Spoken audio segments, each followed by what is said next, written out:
தமிழ்நாடு இயலிசை நாடக மன்றத்தின் சார்பில் நடைபெறக்கூடிய இந்த மாபெரும் விழாவில் கலந்து கொண்டு தலை சிறந்த கலைஞர்களுக்கு விருதுகளை வழங்கி பாராட்டக்கூடிய வாய்ப்பு பெற்றமைக்காக நான் மகிழ்ச்சி அடைகிறேன். இந்த வாய்ப்பை எனக்கு ஏற்படுத்தி தந்திருக்கக்கூடிய மாண்புமிகு அமைச்சர் சாமிநாதன் அவர்களுக்கும், தமிழ்நாடு இயலிசை நாடக மன்றத்தினுடைய தலைவர்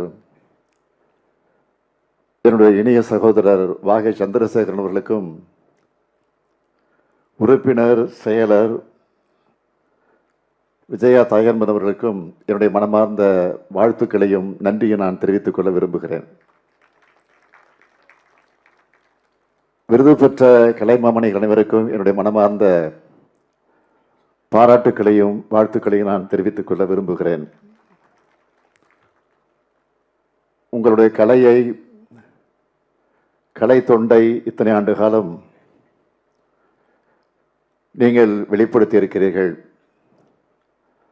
ஆக அந்த உழைப்பை அரசு அங்கீகரித்து போற்றக்கூடிய இந்த பாராட்டு தான் தலை சிறந்த பாராட்டு. நம்முடைய துணை முதல்வர் தம்பி உதயநிதி எடுத்து சொன்னது போல, நம்முடைய இயலிசை நாடக மன்றத்தினுடைய தலைவர் சந்திரசேகர் அவர்கள் குறிப்பிட்டு காட்டியதை போல 1967 பேரறிஞர் அண்ணா கையால முத்தமிழறிஞர் கலைஞர் அவர்கள் பெற்ற இந்த கலைமாமணி விருதை இன்னைக்கு நீங்களும் பெற்றிருக்கீங்க. 2021, 2022, 2023 ஆகிய 3 ஆண்டுகளுக்கும் சேர்த்து பல்வேறு கலை பிரிவுகளில் விருதுகளை வழங்கி நானும் பெருமை அடைகிறேன். இயல், இசை, நாட்டியம், நாடகம், திரைப்படம், சின்னத்திர, இசை நாடகம், கிராமிய கலைகள், இதர கலைப்பிரிவுகள்னு கலைத்துறையினுடைய எந்த பிரிவும் விடுபட்டு விடக்கூடாதுன்னு கவனத்தோடு இந்த விருதுகளை வழங்குகிற இயலிசை நாடக மன்றத்திற்கு என்னுடைய மனதார சிறப்புக்குரிய பாராட்டுக்கள்.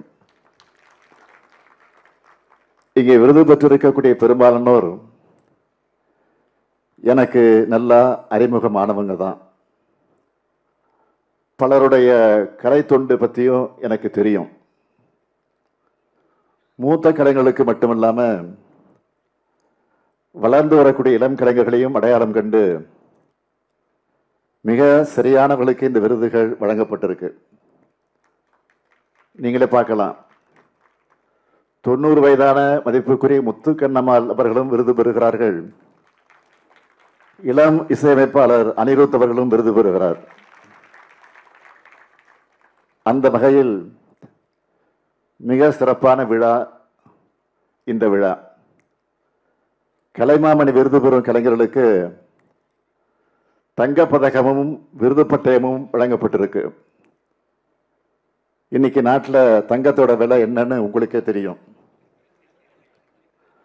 ராக்கெட் வேகத்தில் ஒரு நாளைக்கு 2 முறை விலை ஏறிட்டு இருக்கு. இந்த விருது அறிவிச்ச அன்றைக்கு இருந்த தங்கத்தோட விலையும் இன்னைக்கு இருக்கக்கூடிய விலையும் ஒப்பிட்டு பார்த்தாலே புரியும். ஆனா அவ்வளவு மதிப்புக்குரிய வகையில் அமைந்திருக்கிறது.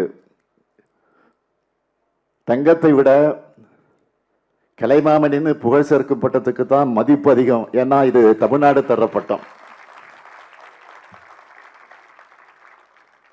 தொன்மையான கலைகளை வளர்த்தல், அந்த கலைஞர்களை ஊக்குவித்தல், அழிந்து வரும் கலை வடிவங்களை ஆவணமாக்குதல், நாடகம், நாட்டிய நாடகங்களுக்கு புத்துயிர் அளித்தல், நம்முடைய பாரம்பரிய கலைகளை வெளி மாநிலங்களுக்கும் உலக அளவிலும் எடுத்து செல்லுதல், தமிழ் கலைகளுடைய வளர்ச்சிக்கு அளப்பரிய பங்களிப்பு செய்யும் கலைஞர்களுக்கு விருதுகள் வழங்குதல், நலிந்த நிலையில் உள்ள கலைஞர்களுக்கு மாதாந்திர நிதியுதவி வழங்குதல் ஆகிய பணிகளை தமிழ்நாடு இயலிசை நாடகமன்றம் மிக சிறப்பாக செய்து வர்றதோட அடையாளம்தான் இந்த விழா. அந்த வரிசையில் நம்ம திராவிட மாடல் அரசும் முத்தமிழ் கலைஞர்களை போற்றி வருது. அதுக்கு சில எடுத்துக்காட்டுகளை சொல்லணும்னா, நலிந்த நிலையில வாழும் கலைஞர்களுக்கு மாதந்தோறும் 3000 நிதி உதவியை உயர்த்தி வழங்கியிருக்கிறோம். தமிழ்நாடு இயலிசை நாடக மன்றத்துக்கு ஆண்டுதோறும் வழங்கப்பட்டு வந்த நிதியை 3 கோடியிலிருந்து 4 கோடியாக உயர்த்தி வழங்கியிருக்கிறோம். நாட்டுப்புற கலைஞர்களுக்கு இசைக்கருவிகள், ஆடை அணிகலன்கள் மற்றும் கலைப்பொருட்களை வாங்க ஆண்டுதோறும் 500 கலைஞர்களுக்கு தலா 10,000 ரூபாய் வீதம் நிதி உதவி வழங்கப்பட்டு வருது. நலிந்த நிலையில வாழக்கூடிய கலைமாமணி விருது பெற்ற கலைஞர்களுக்கு 50,000 ரூபாயில இருந்து உயர்த்தி இப்பொழுது 1 லட்சம் ரூபாயாக நிதி உதவி வழங்கப்பட்டு வருது. பொங்கல் கலை விழாவை அடிப்படையாக வச்சு இசை சங்கமம் மற்றும் கலை சங்கமம் கலை நிகழ்ச்சிகள் 38 மாவட்டங்களையும் நடத்துவதற்கு 2 கோடி ரூபாய் நிதி ஒதுக்கீடு வழங்கப்பட்டு வருது. இதன் வாயிலாக 10,000க்கும் மேற்பட்ட கலைஞர்கள் பங்கேற்று பயன்பெற்று இருக்காங்க. கலைமாமணி விருது பெற்ற கலைஞர்கள் அரசு பேருந்துகளில் கட்டணம் இல்லாமல் பயணம் செய்யலாம்னு அறிவிச்சிருக்கிறோம். புகழ்பெற்ற மறைந்த கலைஞர்களின் குடும்பங்களுக்கு குடும்ப பராமரிப்பு நிதி உதவி 25,000 ரூபாய் வழங்கப்பட்டு வருது. தமிழில் அரும்பெரும் கலை நூல்களை வெளியிட நூலாசிரியர்களுக்கு தலா 2 லட்சம் ரூபாய் நிதி உதவி வழங்கப்பட்டு வருது.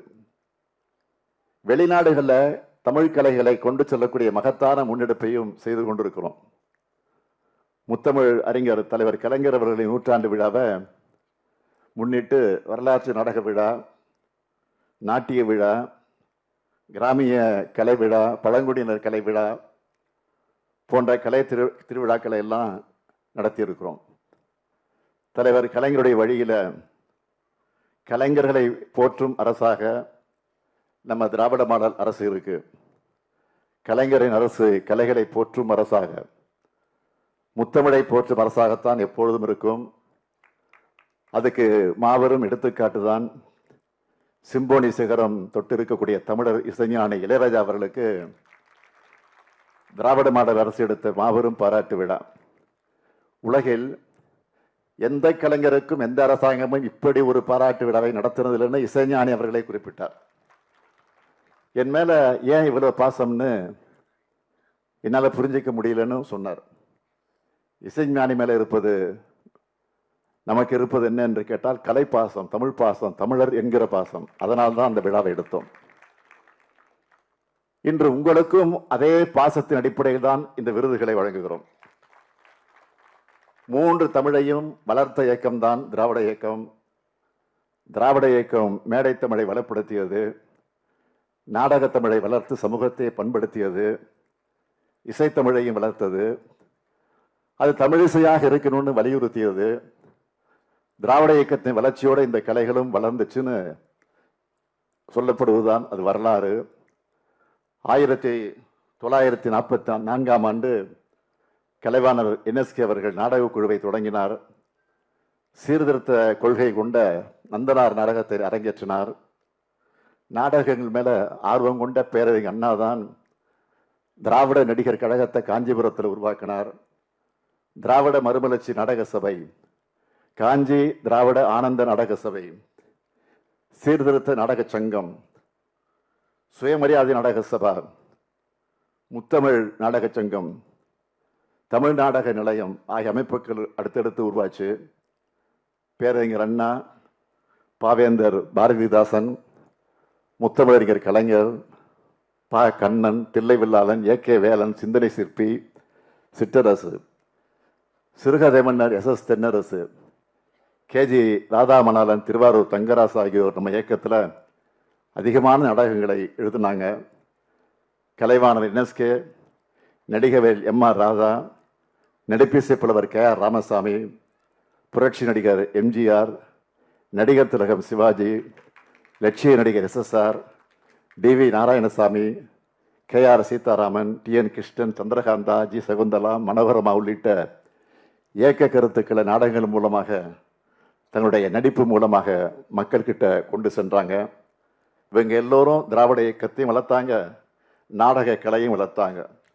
இந்த கலைகள் தமிழை வளர்க்கும் பெரும் தொண்டை செய்து கொண்டிருக்கிறது. கருத்து, கொள்கை, பாணி, பரப்புரை ஆகிய அனைத்தையும் நாடக கலையில நுழைத்தது நம்முடைய திராவிட இயக்கம்தான். எழுத்தும் பேச்சும் இலக்கியமும் கலையும் மொழியும் வளர்க்குது, மொழியையும் காக்குது. மொழி சிதைந்தால் இனமும் பண்பாடும் சிதைஞ்சிடும், நம்ம அடையாளமே அழிஞ்சிடும். அடையாளம் அழிஞ்சா தமிழர்னு சொல்லிக்கிற தகுதியை இழந்துடுவோம். தமிழர் என்ற தகுதியையும் சுயமரியாதையும் இழந்து வாழறதுல என்ன பயன்? அதனால கலைகளை காப்போம், மொழியை காப்போம், இதயத்தை காப்போம், இனத்தை காப்போம், அடையாளத்தை காப்போம். நம் கலைஞர்கள் இங்கே மட்டுமல்ல, உலகம் முழுவதும் சென்று கலைகளை வளர்க்கணும், தமிழ் கலைகளை பரப்பணும். அதற்கான அனைத்து முயற்சிகளையும் உதவிகளையும் இயல் இசை நாடக மன்றம் செய்யணும். அரசும் அதற்கு உறுதுணையாக இருக்கும் என்று உறுதியளித்து விடைபெறுகிறேன். நன்றி, வணக்கம்.